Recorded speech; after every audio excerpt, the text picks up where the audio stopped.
Naalarma ang ilang mga martial artist na nakadestino sa Magic City Catacombs nang dahil sa pagdating ng isang estudyante na nagdadala sa kanila ng problema. Pinayuhan ng isang lalaki ang kanyang kasamahan nang tandaan daw nitong mabuti ang itsura ng dumarating na kalbo. Kinuwento niya na hinabol nga raw sila noon ng mahigit sa 100 halimaw nang dahil sa kagagawa nito. Hindi raw niya alam kung bakit ito nagpakalbo at mukhang hindi nga raw maganda ang kahulugan nito. Inasar ni Fang Ping si Qin Fengqing nang sikat daw pala ito sa kanilang kampo. Iginiit ni Qin Fengqing na si Fang Ping naman daw ang tinutukoy ng mga ito. Tinanong niya rin ang ating bida kung paano raw ito nakapagpahaba agad ng buhok, nasaan na nga raw ang sinasabi nito na magmumukha itong inosente kapag isa itong kalbo, napakasinungaling nga raw talaga ng walang hiyang ito. Sinabi ni Chen Yangxi na nakalbo lang daw ang ating bida pagkatapos nitong makarecover nang dahil sa naubusan na ito ng magagamit na invincible matter. Tinanong niya si Qin Fengqing kung nagpakalbo ba raw ito dahil sa ginaya nito si Fang Ping. Sumagot si Qin Fengqing nang hindi niya raw ito ginawa nang dahil sa ating bida. Nagpasalamat si Chen Yangxi dahil pinayagan siya ng ating bida na sumama sa pagpasok sa catacombs. Tumugon si Fang Ping nang nakarating na nga raw si Chen Yangxi sa rank 4 at nakapagbuo na rin ito ng 3 Heaven and Earth Bridge, kaya oras na nga raw para hasain ito sa loob ng catacombs ang taglay nitong kakayahan. Ipinaalam ni Chen Yangxi na hindi raw siya masyadong lalayo sa sakop ng kanilang kampo. Sinabi niya sa ating bida na dapat daw itong mag-ingat lalo na't maglalakbay ito ng ilang daang milya. Sinabihan ni Fang Ping si Chen Yangxi nang maaari raw ang mga itong mag-report sa military at hintayin ang ibibigay na utos, ipinaalam niya na may sariling lakad daw sila ni Qin Fengqing. Ipinagbili ni Chen Yangxi na si Qin Fengqing na raw ang bahala sa ating bida dahil ilang beses pa nga lang daw itong pumapasok sa loob ng catacombs. Sinabihan din ni Fu Changding si Qin Fengqing nang kapag daw nagkaproblema ito ay huwag na nitong idamay pa si Fang Ping. Tumugon si Qin Fengqing nang hindi ba raw ng mga ito naiintindihan na isang rank 6 si Fang Ping samantalang siya naman ay isa lang rank 4 martial artist. Napakagaling rin daw nitong tumakbo at may kakayahan din ito na maitago ang taglay nitong aura.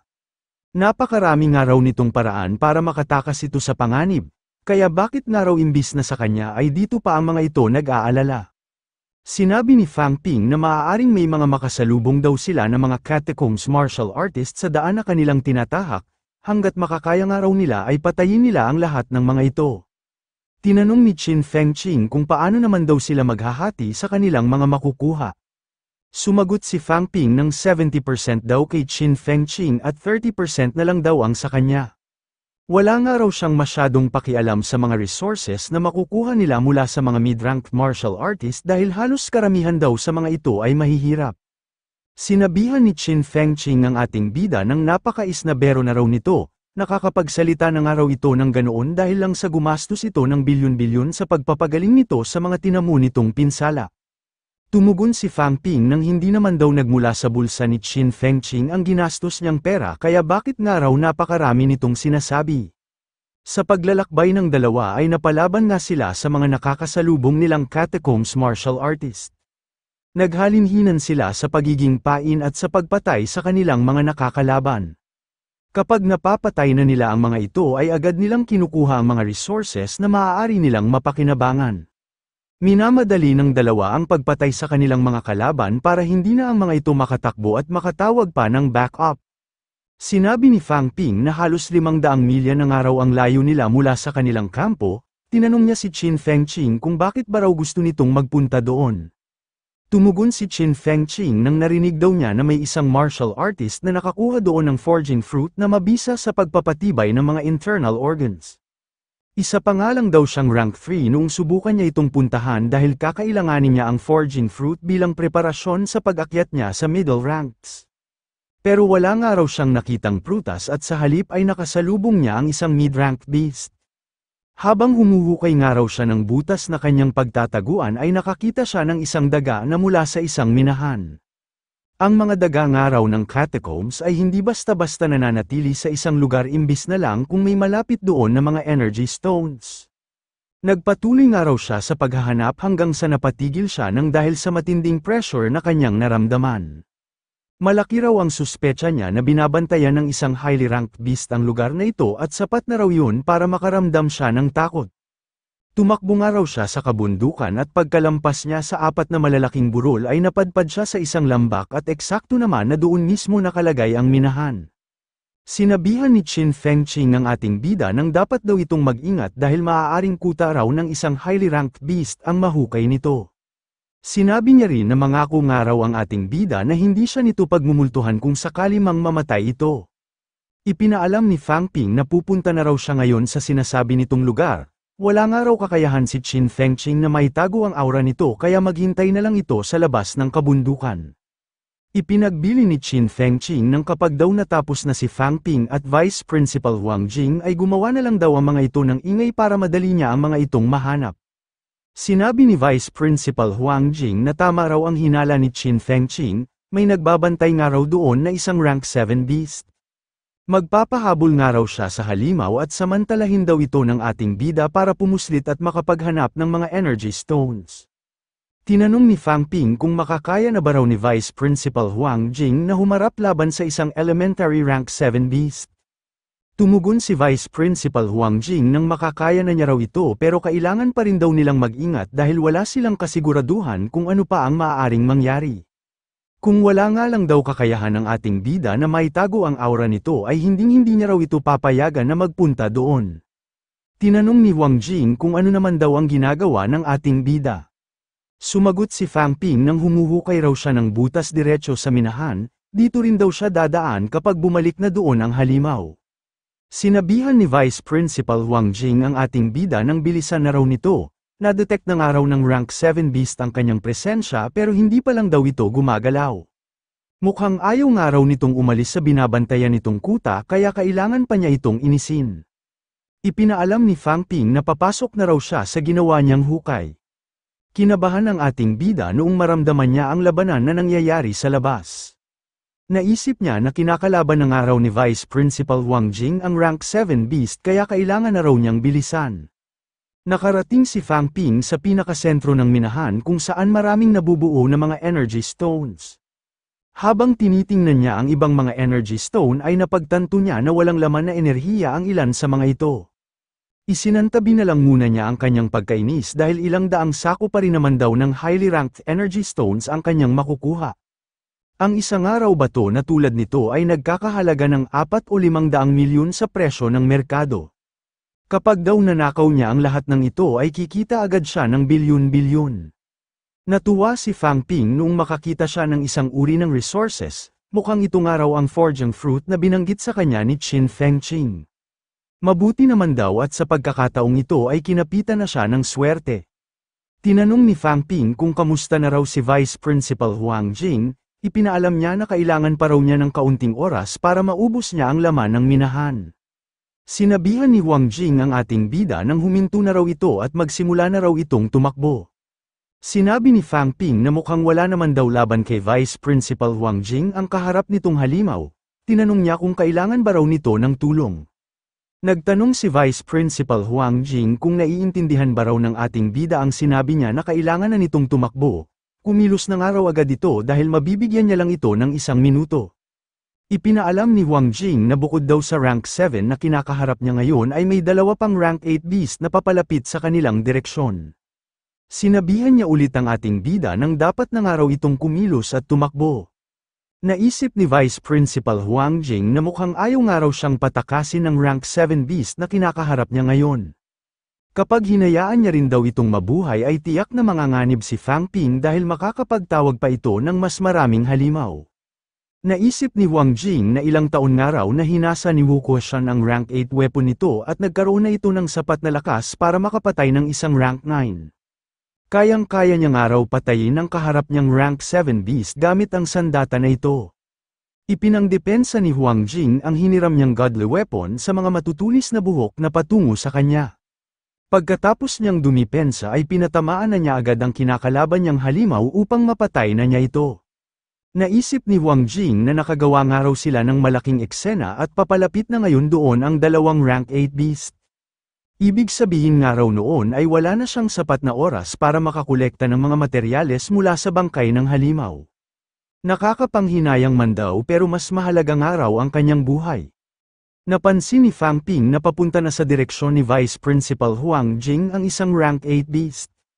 Naisip niya na isa pa nga lang daw siyang peak rank 5 kaya wala rin siyang maitutulong laban sa ganoong kalakas na kalaban.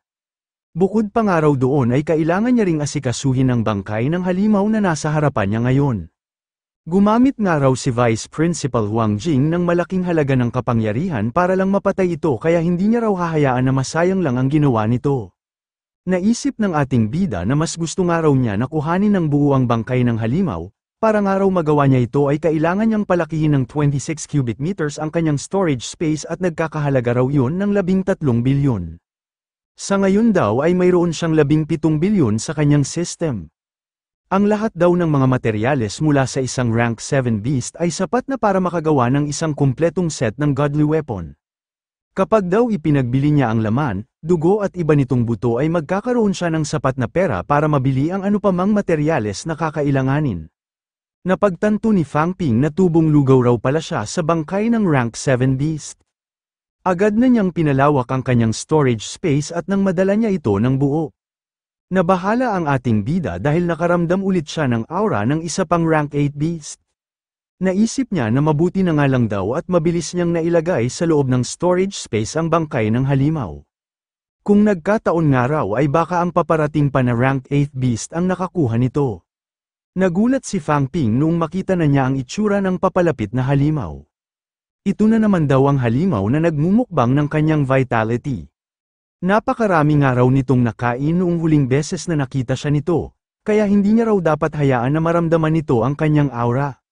Kasalukuyan naman ngayon na kinakalaban ni Huang Jing ang isang malaki at malakas na halimaw.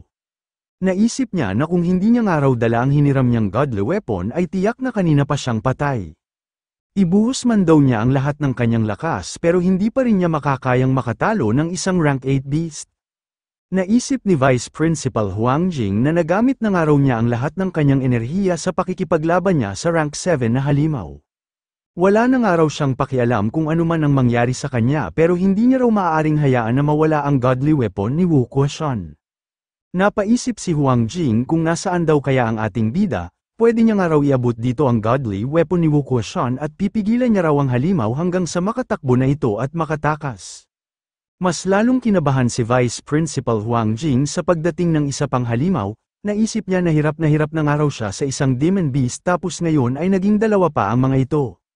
Kung wala na nga raw talaga siyang tsansa na maibalik ang dala niyang godly weapon ay gagawin na lang niya itong isang energy bomb at isasama na raw niya ang dalawang rank 8 beast sa kanyang libingan. Naguluhan si Vice Principal Huang Jing sa sunod na ginawa ng bagong dating na halimaw. Nagtataka siya kung bakit ang kinakalaban niya na rank 8 beast ang inatake nito. Napansin ni Huang Jing na parang sinasabihan siya ng dumating na halimaw na atakihin niya ang rank 8 hedgehog dog gamit ang dala niyang godly weapon. Naisip niya na sundin na lang ang gustong mangyari ng halimaw dahil wala na rin naman daw mawawala sa kanya. Kahit pa raw unahin niya ang mas mahinang halimaw, kapag daw nakaligtas ang mas malaking halimaw ay maaaring hanapin pa rin siya nito para maghiganti. Hindi rin daw siya magiging ligtas kahit pa tumakbo siya agad pabalik sa Hope City, dapat nga raw doon pa lang ay mapatay na niya ito. Napuruhan ng pag-atake ni Huang Jing ang rank 8 hedgehog dog. Sinamantala naman ng Golden Horned Beast ang pagkakataong ito para wakasan na ang buhay ng mas malaking halimaw. Nagtaka si Fang Ping kung ano na ang nangyayari. Bakit nga raw basta na lang bumabagsak ang mga highly ranked beast na parang mga langaw? Sa pagkakataong ito naman daw ay isa namang rank 8 ang bumagsak na halimaw. Napaisip ang ating bida kung si Vice Principal Huang Jing ba raw ang may kagagawan nito, pero isa pa nga lang daw itong rank 7 kaya paano nito makakayang makapatay ng isang rank 8 beast? Sumagi rin sa isip niya ang posibilidad na maaaring ang Golden Horned Beast ang may gawa nito. Pero bahala na nga raw. Kukunin na niya muna ang puso at utak nito bago niya alamin ang dahilan. Kinabahan si Fang Ping noong makita niya na papunta na sa kanyang direksyon ang Golden Horned Beast. Inakala nga raw niya na nakaalis na ito, kailangan niya nga raw magtago bago pa man siya nito makita. Naisip ng ating bida na simula nga raw nang matuto siyang maghukay sa ilalim ng lupa ay madalas na niya itong ginagawa. Naisip niya rin na may tama nga raw sa ulo ang dumating na halimaw, Bakit nga raw lagi na lang siya nitong hinahanap gayong isa lang naman daw siyang rank 5 martial artist? Dapat nga raw ay sa mga rank 6 na lang nito inilalaan ang mga enerhiya nito. Ipinikit ni Fang Ping ang kanyang mga mata para manalangin na wag daw sana siya nitong makita. Ngunit hindi na ito matutupad dahil nasa harapan na niya mismo ang halimaw. Kahit kinakabahan ay sinubukan pa ring bumati ng ating bida, nagtanong din siya kung gutom na naman daw ba ito. Nakiusap siya na wag daw sanang magalit ang halimaw at daanin na lang nila ito sa usapan. Napahiyaw ang ating bida noong buhatin siya ng Golden Horned Beast palabas sa ilalim ng lupa. Biniro ni Fang Ping ang halimaw ng napakabuti raw nito dahil dinalhan pa siya nito ng regalo. Pero sinabi niya rin na alam ng araw niya kung ano na naman ang pakay nito. Naguluhan ang ating bida noong mag-drawing ang halimaw ng isang martial artist na may gamit na sandata. Tinanong niya kung gusto ba raw nitong makuha ang sandata na ipinampatay sa Hedgehog Beast. Sinabi ni Fang Ping na kilala niya nga raw kung sino ang martial artist na iginuhit ng halimaw, pero nagdahilan siya nang hindi niya raw ito masyadong kadikit. Iniangat ng Golden Horned Beast ang isa nitong paa at may gusto itong ipahiwatig sa ating bida. Tinanong ni Fang Ping kung gusto ba raw nitong kainin ang iginuhit nitong martial artist o kung gusto nitong higupin ang enerhiya na nakapaloob sa sandata. Nagpatuloy sa pagsenyas ang halimaw hanggang sa unti-unti na itong naunawaan ng ating bida. Tinanong niya kung gusto ba raw ng Golden Horned Beast na atakihin niya ito gamit ang isang godly weapon. Napaisip si Fang Ping kung ano raw kaya ang pinaplano ng halimaw. Nakita ni Vice Principal Huang Jing na hawak ng halimaw ang ating bida. Nagdadalawang isip siya kung dapat ba raw siyang lumabas para iligtas ito pero wala na nga raw siyang lakas para lumaban pa sa isang rank 8. Wala rin naman daw sisisi sa kanya kapag basta na lang siyang umalis, pero hindi raw makakaya ng konsensya niya na pabayaan at iwan na lang ang ating bida. Nagsalita si Fang Ping at sinabihan ng nagtatagong si Vice Principal Huang Jing nang wag daw itong lalabas pero iwan daw nito sa kanya ang dala nitong godly weapon. Naisip ni Vice Principal Huang Jing na ang godly weapon daw pala nadala niya ang pakay ng halimaw. Siguro naman daw ay hindi pang hihinayangan ni Wu Kuo ng sandata nito para sa buhay ni Fang Ping lalo na't may potensyal ito na maging isang rank 9 Grandmaster. Napaisip din si Vice Principal Huang Jing kung paano naman daw kapag parehas na nawala si Fang Ping at ang godly weapon. Pero kahit ganoon ay nagpasya na lang siyang sumugal at inihagis na niya sa direksyon ng ating bida ang dala niyang sandata. Tinanong ni Fang Ping kung sigurado na ba raw talaga ang halimaw sa ipinapagawa nito sa kanya. Tumango naman ang Golden Horned Beast upang ipahiwatig na sigurado na raw ito. Nakita ni Fang Ping na ibinaba na talaga ng halimaw ang depensa nito. Naisip niya na mukhang gustong-gusto na nga raw talaga nitong masaktan. Sinimulan na ni Fang Ping ang pag-atake sa Golden Horned Beast gamit ang hawak niyang godly weapon. Pero hindi niya man lang ito nasaktan at nakapag-iwan lang siya ng isang napakaliit na sugat. Bigla na lang inagaw ng Golden Horned Beast ang sandata na hawak ng ating bida. Nung una ay natakot pa si Fang Ping, pero nawala ang kanyang kaba noong mapagtanto na niya ang balak gawin ng halimaw. Kinontrol ng Golden Horned Beast ang inagaw nitong godly weapon para atakihin ang sarili nitong katawan.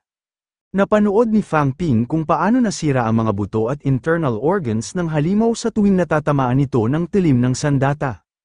Napaisip siya kung bakit ba raw gustong-gusto nitong saktan ang sarili nito gamit ang isang godly weapon, mukhang may topak nga raw talaga ito. Lumabas na si Vice Principal Huang Jing at tinanong ang ating bida kung ano raw ang nangyayari sa Golden Horned Beast. Tinanong niya kung hindi ba raw ang godly weapon na dala niya ang pakay nito. Tumugon si Fang Ping nang gusto lang daw saktan ng halimaw ang sarili nitong katawan. Ngayon nga raw ay papaalis na ito at iniwan din ito doon ang inagaw nitong godly weapon. Nagulat ang dalawa noong bigla na lang magkaroon ng malalakas na pagyanig. Napatanong si Fang Ping kung ano na naman daw kaya ang ginawa ng Golden Horned Beast. Sinabihan ni Vice Principal Huang Jing ang ating bida nang wala na raw silang oras para alamin ito, kailangan na nga raw nilang makabalik agad sa Hope City sa lalong madaling panahon. Nakakaramdam daw siya ng naglalakasang aura mula sa mga rank 9 kaya tiyak siya na magkakagulo ngayon sa loob ng Magic City Catacombs. Hindi nga lang daw 5 o 6 ang nararamdaman niyang rank 9 dahil mahigit pa raw ito sa 10.